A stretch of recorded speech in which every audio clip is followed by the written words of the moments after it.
हो गया हो गया। उधर उधर थोड़ा सा ये कर दीजिए नंबर।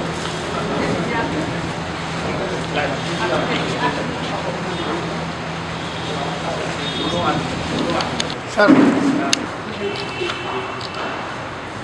एक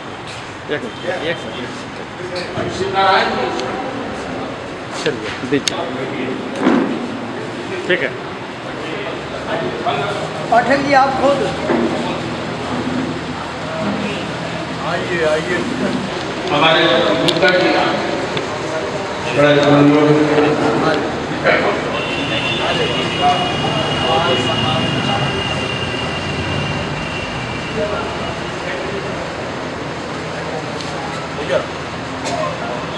या कहीं और सृजन करते हैं, वैसे सृजनकर्ताओं का सम्मान होना चाहिए। उसी क्रम में यह सम्मान है। और इस कार्यक्रम को आगे बढ़ाते हुए श्री राम प्रेमी जी आज के दिन बधाई दे जाएंगे कि हम उनसे आग्रह करते हैं कि आवें और बधाई दे जाएं।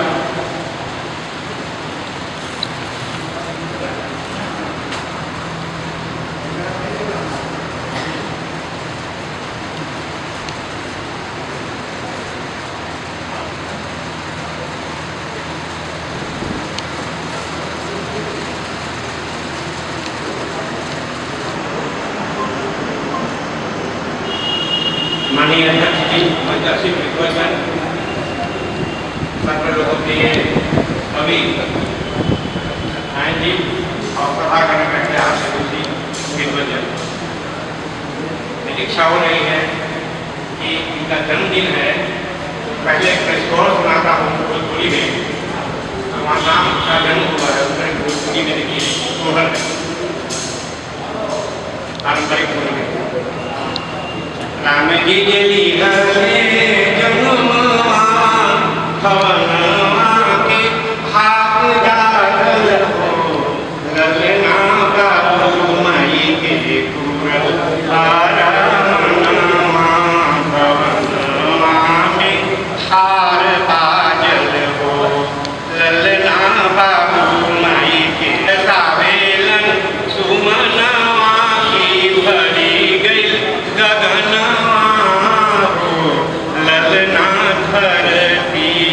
बनी गैल चमनवा अवध के शिवनवा में हो, ललना धरती जे बनी गैल चमनवा अवध के शिवनवा में हो। राजा दशरथ इन सनवा के घर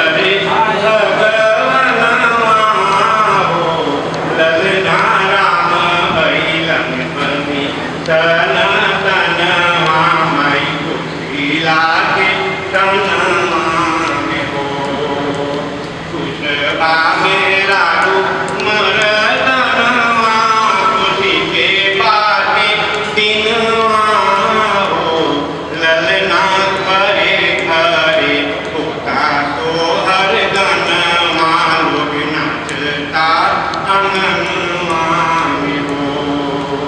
राजा लूटबलन चांदी सोनवा की दूलो हाथ से गनवा हो, ललना रानी दिली हाथ के कंगनवा अगराला उनका जनवा हो। सब करके होता खाना पीनवा, सबद गरबा भोजनवा, ललना दुअरा पर बाजता भजनवा, गुलजार बा भवनवा हो, ललना दुअरा पर बाजता भजनवा, गुलजार बा भवनवा हो।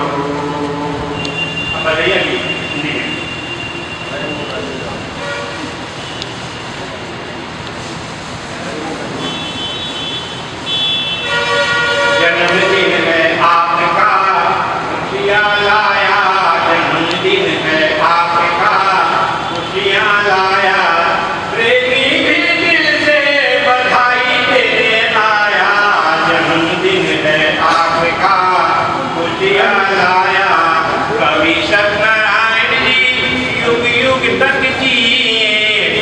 सत्यनारायण जी युग युग तक जिए, इच्छित जीवन पाए सदा सुधा पिए, इच्छित जीवन पाए सदा सुधा पिए, सदा सप्रसन्न रहे, सदा सप्रसन्न रहे, निर्मल रहे काया।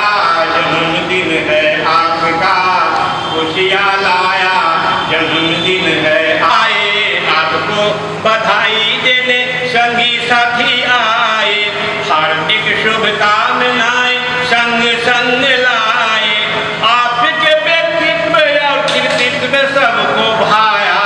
जन्मदिन है आपका खुशियाँ लाया, जन्मदिन है आपका खुशियाँ लाया।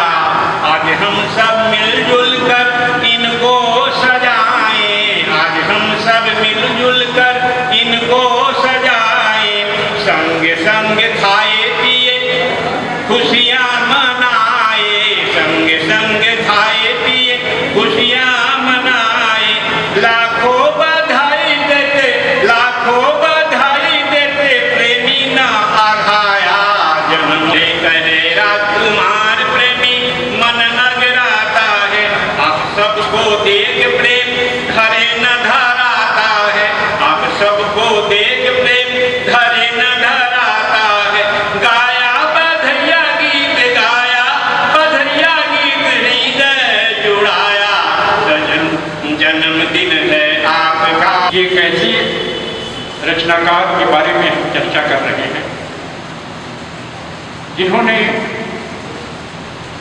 अपने व्यक्तित्व और रचना कर्म के द्वारा कई पीढ़ियों को अभिप्रेरित किया, और आज भी उनमें 84 बार भी वही ऊर्जा, वही रचनाशीलता हम सबको अभिभूत करती रही। इनके संपूर्ण रचना कर्म पर मैं एक आलेख पढ़ने जा रहा हूँ। यह आलेख नई धारा के लिए लिखा गया है, व्यापक मानवीय मूल्यवत्ता के कर्म। सही कविता अपने समय का सच्चा दस्तावेज होती है, और सत्यनारायण की कविता मेरे लिए इसका सबसे उम्दा उदाहरण है। उनकी कविता में उनका जमाना बोलता है, और उस मुहावरे में बोलता है जो परंपरा से पोषित होकर नए रंग रूप करता है। उस मुहावरे का नया रंग रूप वे अपनी जरूरत के मुताबिक मोड़ते तोड़ते और जोड़ते हैं। उनकी यह जरूरत उनके कथ्य के सरोकारों से उभरती है। नवगीत विधा का प्रतिमान करने वाले कवि सत्यनारायण के 30वें संग्रह सभाध्यक्ष हंस रहा है की प्रस्तावना में कन्हैयालाल नंदन ने उनकी कविता के सच को न केवल व्यापक मानवीय मूल्यवत्ता का हिस्सा बतलाया था, बल्कि उन्हें राग से लेकर विराग तक की गीत यात्रा में अपने सामाजिक सरोकारों का परचम लहराते चलने वाले अनूठे समर्थवान बड़े कवि के तौर पर रेखांकित किया। का भी पाठ भी होना है। हम ये चाहते हैं कि ये जो विचार का सत्र है यह थोड़ा छोटा हो और हम अधिक से अधिक उनकी कविताओं को सुन सकें। आदरणीय कवि सत्यनारायण जी की रचनाशीलता के अनेक स्तर रहे हैं। उन्होंने नवगीत लिखे ही नहीं, एक समय में जो नवगीत का एक बड़ा आंदोलन इस देश में स्थापित हुआ, उस नवगीत आंदोलन के आप बहुत ही सशक्त हस्ताक्षर रहे और पूरे देश भर में अपने नवगीतों से आपने इस बिहार के गौरव का वर्धन किया। कहना चाहिए कि दूसरा उनका रूप यह भी है कि हमारे यहाँ हिंदी का जो मंचीय काव्य का संस्कार हमारे यहाँ रहा। कहना चाहिए कि आदरणीय सत्यनारायण जी उस मंचीय कवि सम्मेलनों के अंतिम कड़ी में है। इनके बाद तो हमारे यहाँ मंच से कविता ही बाहर आ गई और वह जगह हास्य कवियों ने, और उसके बाद आप जानते हैं कि हास्य के नाम पर दूसरे कवियों ने वह स्थान ले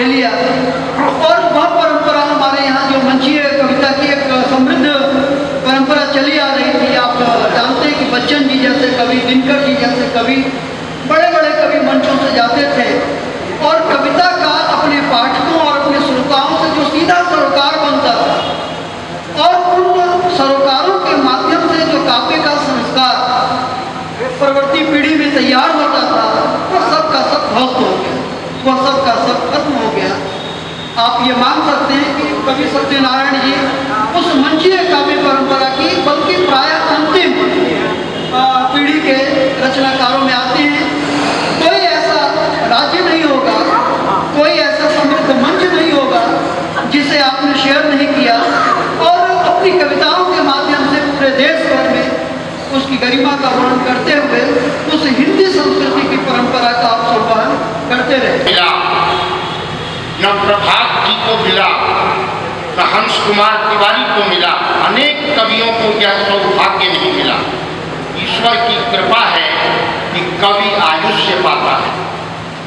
सत्यनारायण जी के बारे में द्विवेदी जी ने एक बड़ा अच्छा आलेख पढ़ा है, एक बड़ा सराहनीय आलेख पढ़ा है।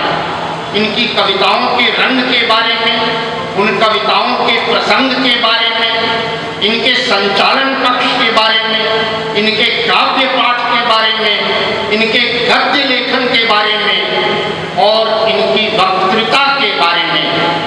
मुझे 14-15 साल से इनकी कविताओं को सुनने का और दिनकर जी की रश्मिरथी का पाठ करने का और मैथिली शरण जी के जयद्रथ पद का पाठ करने का सौभाग्य मिला। इस महान बन चुके राज्य गीत के रचयिता हमारे बेहद सम्माननीय सत्यनारायण जी को आज हम लोग सब वंदन करते हैं, अभिनंदन करते हैं। मंच पर मौजूद अभी के कुछ जैसे कवित्री के लिए ये युग पुरुष हमारे साहित्य के आकाश का ध्रुव तारण है, हिंदी भाषा के लिए वो कीर्ति स्तंभ है। एक पूरे युग का इन्हें साक्षात्कार किया है, लगभग एक युग का, और दूसरे युग में प्रवेश कर चुके हैं। तो मुझे लगता है कि हमारे लिए ये बेहद सौभाग्य की बात है कि ऐसे युग पुरुष तक हमारी पहुँच है, हम इन्हें देख पा रहे हैं, हम इनके युग में इनको देखने का सौभाग्य प्राप्त कर रहे हैं। तो मुझे लग रहा है हमारे लिए एक सेलिब्रिटी है और इन सेलिब्रिटी के पास हमारी पहुंच इतनी सहज है जैसे कोई घर के मुखिया के साथ पास जाकर कभी भी बैठकर हम गुफ्तगू कर सकते हैं। और मेरे मन में इतना आदर है इनके लिए कि मैं शब्दों में बयान नहीं कर सकती। मुझे इतना ही कहना है कि बहुत बार कभी फ़ोन पर वार्ता हुई और मैं हमारे अध्यापक खुले हैं ये और मैं कहती हूँ सर प्रणाम, तो पलट कर जब मुझे कहते हैं प्रणाम भावना जी तो मैं बिल्कुल धरती में कट जाती हूँ और मैं अनुनय भी नहीं करते कि सर आप प्रणाम नहीं, आप आशीर्वाद दें। लेकिन वो आशीर्वाद नहीं करते, सर ये शिकायत है, इसलिए प्रणाम नहीं करना है। हम लोग आपके आशीष के आकांक्षी। सबसे बड़ी बात इनके बारे में इतना सुंदर वक्तव्य तैयार किया, बहुत सारे लोग बहुत दुख बोल चुके हैं। मैं बिल्कुल सीधे दिल से ये बात कहूँगी कि बहुत सारे लेखक हैं, बहुत सारे साहित्यकार हैं जो दर्जनों किताबें लिख गए, लेकिन माफ कीजिए अन्यथा ना ले, उन्हें मंच पर खड़ा करें तो वो बोल खड़ा जाते हैं। और हमारे सत्यनारायण जी मतलब लिखना और बोलना ये कहना मुश्किल है कि क्या किससे बेहतर है। हृदय में संवेदनाओं का जुड़ाव, मस्तिष्क में जबरदस्त तार्किक औद्योगिकता, प्रतिभा पर सरस। मुझे लगता है बिरले ही ऐसे साहित्यकार समय को मिलते हैं और हम इस कालखंड में जी रहे हैं। कवि अगर कविता नहीं बोलती है तो कवि के बोलने का कोई अर्थ नहीं। इसलिए मैं सीधे कविता पर आता हूँ, कोई वक्तव्य नहीं। अगर देखिए कविता अच्छी या बुरी नहीं, कविता होती है या नहीं। तो यह आइए आज के समय के साथ जुड़ते हैं इस कविता के माध्यम से। पहली रचना है कि साधो साधो, यह अजीब संकट है, यह अजीब संकट है। असी घाट पर सहमे सिमटे तुलसीदास पढ़े, असी घाट पर सहमे सिमटे तुलसीदास पढ़े हैं। अब बीच बजारे बिना दुकाठी दास कबीर खड़े। असी घाट पर सिमटे सहमे तुलसीदास पढ़े हैं, बीच बजारे बिना दुकाठी दास कबीर खड़े। तो मीरा का एक तारा चुप है, सचमुच दृश्य विकट है। साधो यह अजीब संकट है। तो हरिबिंखन के संग साथ का सूरदास का पद है, छाड़ी मन हरिबिंखन को संग। तो हरिबिंखन के संग साथ का दिन दिन चलन बढ़ा है, हरिबिंखन के संग साथ का दिन दिन चलन बढ़ा है। तो सूरदास की कारी कमरी दूजा रंग चढ़ा है, सूरदास की कारी कमरी दूजा रंग चढ़ा है। वो बड़े बड़ों ने बदले चोले, सचमुच दृश्य विकट है। साधो यह अजीब संकट। और इसका अंतिम है कि चंदन के पुल में पग पग पर ऐसा उनके डेरे, चंदन के वन में पग पग पर ऐसा उनके डेरे। तो रहीमन चुप हो बैठ गए हैं देख दिनन के तेरे। तो जाने किस दिन विष चढ़ जाए, लगता है निकट है। साधो यह अजीब संकट है। और अभी देखिए इस कविता, बहुत छोटी छोटी कविता है कि सुनो कबीर। आजकल कबीर तो अपना चोला बदल दिया है। तो सुनो कबीर कहत है साधो, सुनो कबीर कहत है साधो।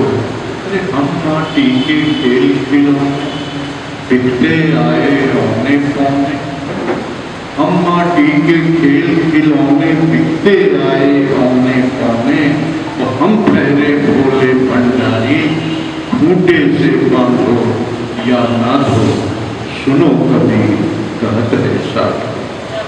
पहले को कहते हैं भोले भंडारी, हम ठहरे भोले भंडारी, खूंटे से बांधो या ना धो। सुनो कबीर कहत है साधो।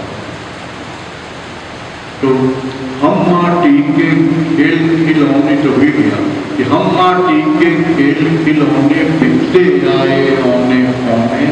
और हम ठहरे भोले भंडारी, खूंटे से बांधो या ना धो। सुनो कबीर कहत है साधो। आगे की पंक्तियां पूर्ण।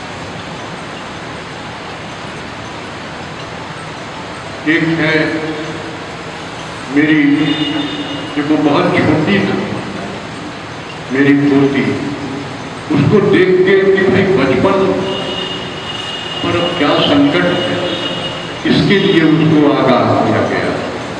उसका नाम है एका। एका आने वाला है कल समय कठिन। एका आने वाला है कल समय कठिन। खेल खिलौने नहीं रहेंगे, रोबोट होगा। खेल खिलौने नहीं रहेंगे, रोबोट होगा। और जल के प्लावन में डूबा अक्षयवट होगा।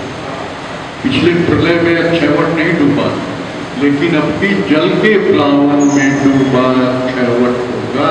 और नहीं दिखेंगे कूल किनारे नहीं वो दिन। एका आने वाला है वो समय कठिन। तो चांद सितारों के बिन ये धरती होगी, चांद सितारों के बिन ये धरती होगी। गर्म हवाएं रेत रेत पड़ती होगी। और नन्हे नन्हे मेघ खंड होंगे, लेकिन एका आने वाला है कल समय कठिन। किलकारी पर कलरों पर पहरे, किलकारी पर कलरों पर पहरे होंगे, वृक्षों ने सहमे इटके ठहरे होंगे और नहीं रहेंगे कथा कहानी वाले दिन का आने वाला तक समय करें। और एक मुहावरा है ना, उसी पर ये है, बहुत साफ है, इसको किसी भूमिका की जरूरत नहीं।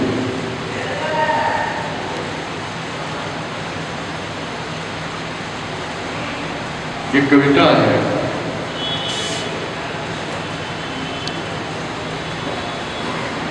कि राजा नंगा है, राजा नंगा है मत कहना, कि राजा नंगा है मत कहना। अरे राजा नंगा है तो है, इससे तुमको क्या? राजा नंगा है तो है, इससे तुमको क्या? तो सच को सच कहने पर होगी घोर समस्या। और सभी सयाने चुप हैं, तुम भी चुप रहना, खबरदार राजा नंगा है मत कहना, खबरदार राजा नंगा है मत कहना।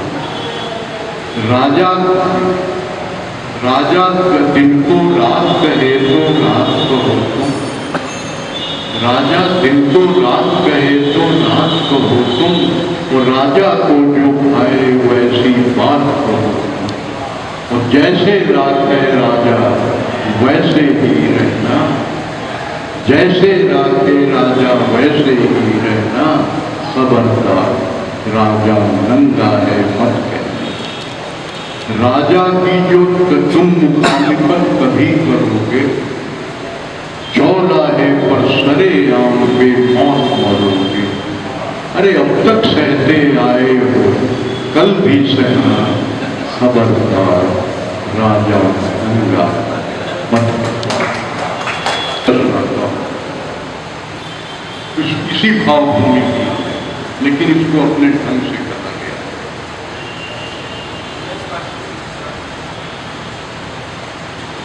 कि अच्छा किया है शहंशाह, छंद की योजना नहीं, कि अच्छा किया है शहंशाह, ठीक ही किया कि दिन निकलने के साथ ही तुमने हमें पहचानने से इनकार कर दिया, कि हमें पहचानने से इनकार कर दिया है। अरे तुम्हें तो पंख लग गए, सातवें आसमान पर बैठकर हवा से बातें कर रहे हो तुम, मगर भूलते हो शहंशाह, भूलते कि आज तुम चाहे जहां कहीं हो, याद रखो हमारी पकड़ से बाहर नहीं, हमारी पकड़ से बाहर नहीं हो। हमें पहचानो शहंशाह, हम हाथ हैं हाथ, जरूरत की हर घड़ी में मशाल लेकर सड़कों पर निकल पड़ते हैं। हमें पहचानो शहंशाह, हम पेट में पेट, हमारी जलती हुई आग तानाशाहों के महल जला देती, सोने के सिंहासन और हीरों के मुकुट चटकने लगते हैं, और गगनचुंबी मीनारें सिजदे में झुक जाती।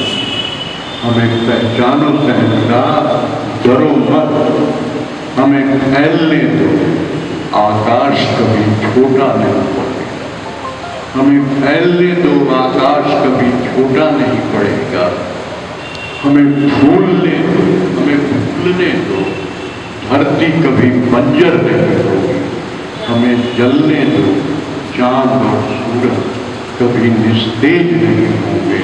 हमें पहचानो शहंशाह, पहचानो।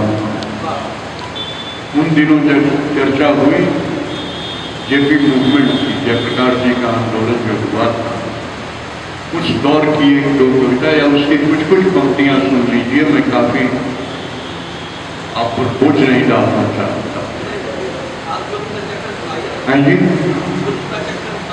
हाँ जुल्म का चक्कर वो तो अभी चल ही रहा है। सुनिए, अब तो उम्र बढ़ जाने के साथ आवाज अपनी असरदार नहीं कभी थी। कैसे कैसे दिन होते थे, तहल ताल छूटा था कोई अरे हम पूरे ही लेकिन खैर कौन सी कविता की है?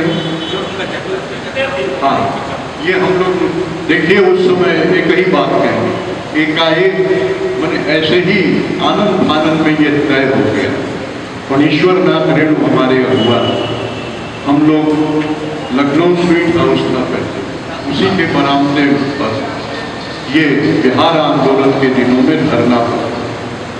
शाम को हुआ कविता पाठ करो, कविता पाठ हुआ और देखा कि अच्छा रिस्पॉन्स मिला, ऑडियंस से लोग जमा होने लगे। तो उसी तरह से हम लोगों ने नियम बना दिया कि हर शाम नुक्कड़ों पर कविता पाठ करके लोक जागरण का काम। और करते क्या थे कि हम लोग गए, एक रिक्शे वाले को ठीक किया और बगल की दुकान से वो माइक ले लिया और रिक्शा पर फिट कर दिया, जैसे मंजन बेचता और रिक्शा पर जब फिट कर दिया और उसके बाद कविता शुरू हो गई। कई लोग थे, गोपी वल्लभ सहाय थे, परेश थे और अभी तत्काल बहुत सारे नाम नहीं याद आ रहे हैं, इसमें कई लोग शामिल। और हम लोग सीधे सड़कों पर, आप विश्वास नहीं करेंगे कि एक तरफ पूरा श्रोता वर्ग रहता है, उसमें हर तबके के लोग रहते हैं, कार वाले से लेकर रिक्शे वाले तक रहता है, और एक तरफ पुलिस लाठी डंडा लेके घेरे रहती है। उसमें हम लोगों ने कविता पढ़ी थी और लोक जागरण के लिए पहल की कि जुल्म का चक्कर और तबाही कितने दिन, जुल्म का चक्कर और तबाही कितने दिन, अरे हम पर तुम पर सर्द सियाही कितने दिन, बीते बरस अनेक महज कुछ नारों में, बीते बरस अनेक महज कुछ नारों में, सुविधा पट गई सत्ता के सरदारों में, हम तुम शामिल हुए फकत बेकारों में, बोलो भैया ये पंचाही कितने दिन, जुल्म का चक्कर और तबाही कितने दिन। अजब हाल है, सुनिए, अजब हाल है, सब कुछ गोरख धंधा है, जनता की गर्दन शासन का फंदा, जनता की गर्दन शासन का फंदा है, तो कसती जाती फांस के कातिल नंथा है, होश करो ये हिटलर शाही कितने दिन, जुल्म का चक्कर और तबाही कितने दिन। तो बढ़ता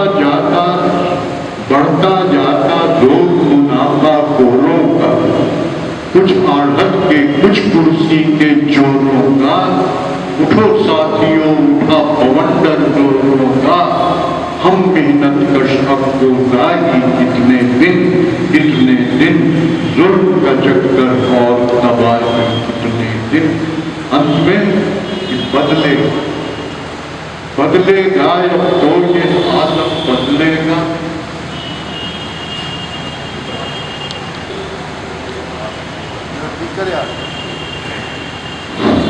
उसी तरह से जब इमरजेंसी लगी उस समय की कविता, और हम लोग छत्र नाम से मुक्ति संग्राम करके एक छोटी सी पत्रिका निकालते थे, उसी में छपती, तो उसकी कुछ पंक्तियां सुन लीजिए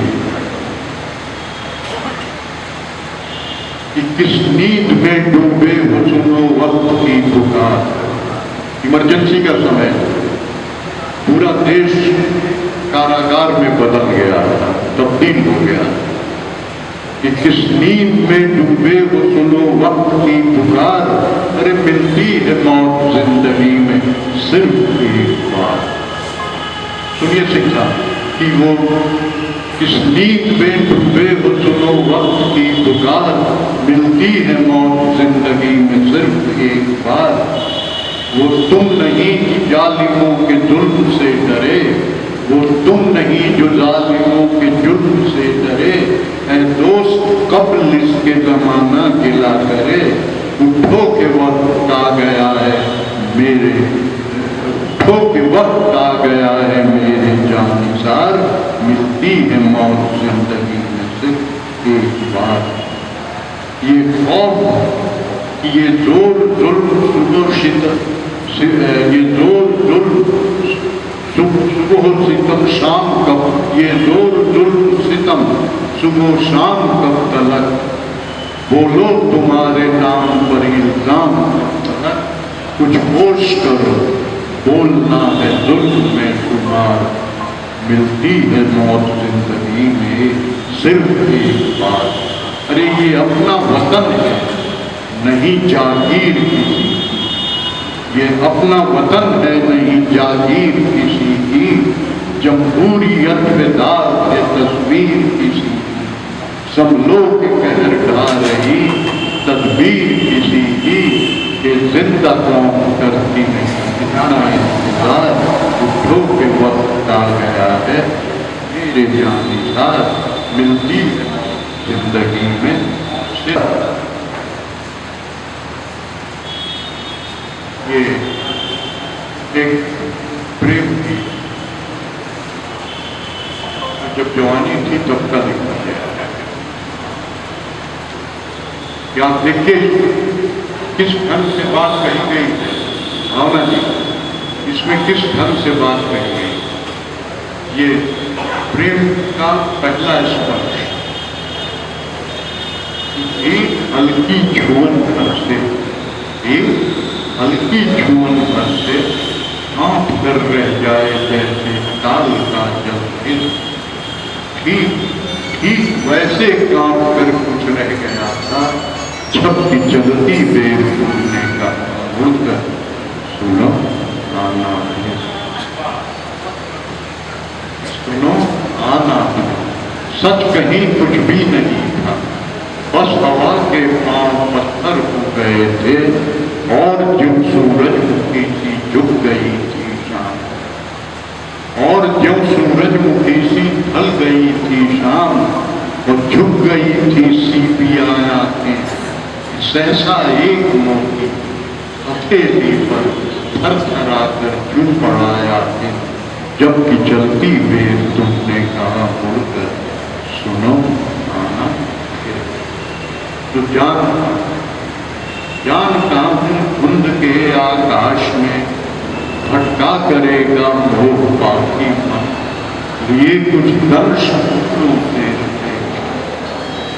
जानता हूँ धुंध के आकाश में भटका करेगा मोह बाकी मन, ये कुछ दंश फूलों से रचे क्षण का, वो वक्त की सच्चाइयों के बीच सच है, कुछ नहीं होता किसी की भावनाओं के समर्पण, कुछ नहीं होता किसी की भावनाओं के समर्पण का, फिर भी धड़कनों के द्वार रह जाते खड़े ताउम्र हम, कुछ आहटों के मंतज़िर, जब भी चलती देर तुमने कहा होकर सुनो आना फिर।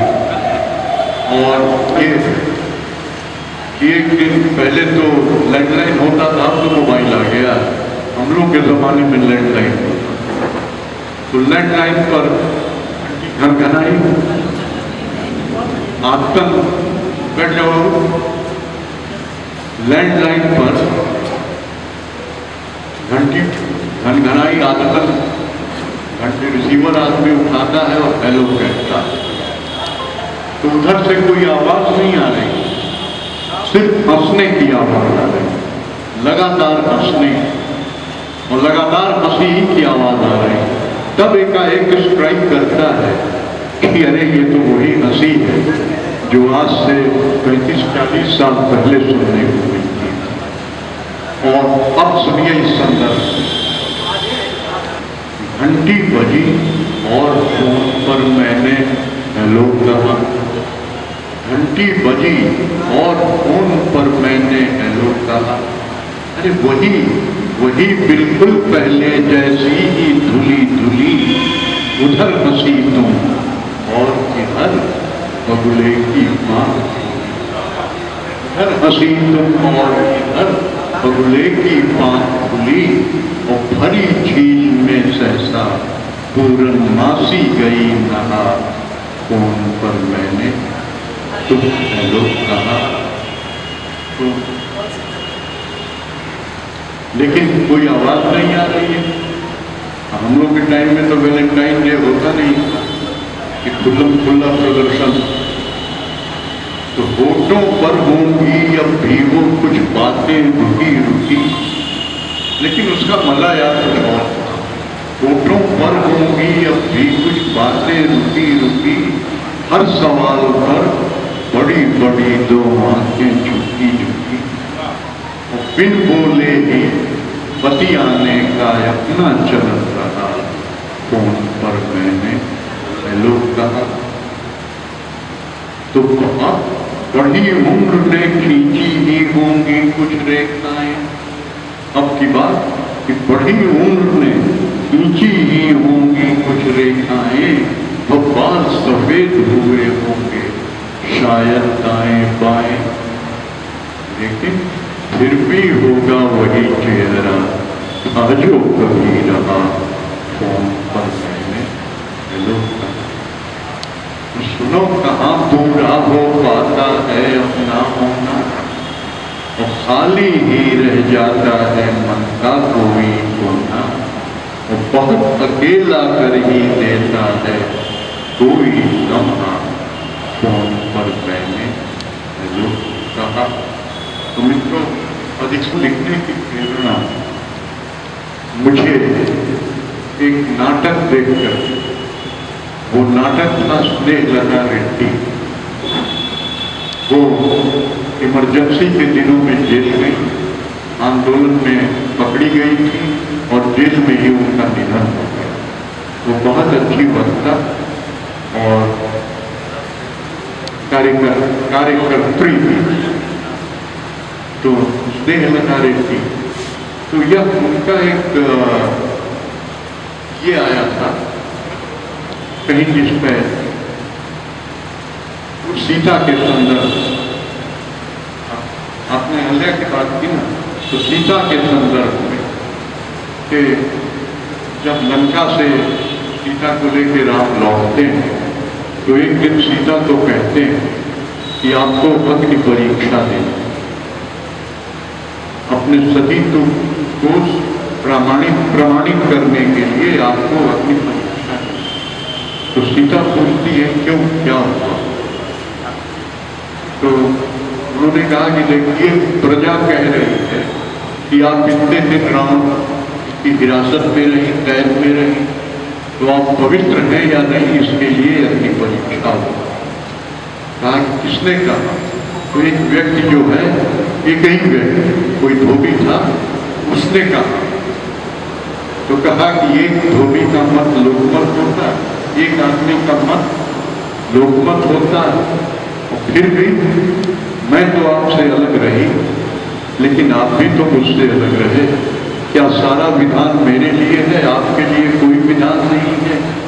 तो सुनिए राम, मैं तो रावण की हिरासत में थी, कैद में थी, उसने तो मुझको स्पर्श भी नहीं, महल में भी नहीं रखा, अशोक वाटिका में चबूतरे पर थी, कभी छुआ न गया, फिर भी मैं तो अबला थी, वो मुझ पर आसक्त था रावण।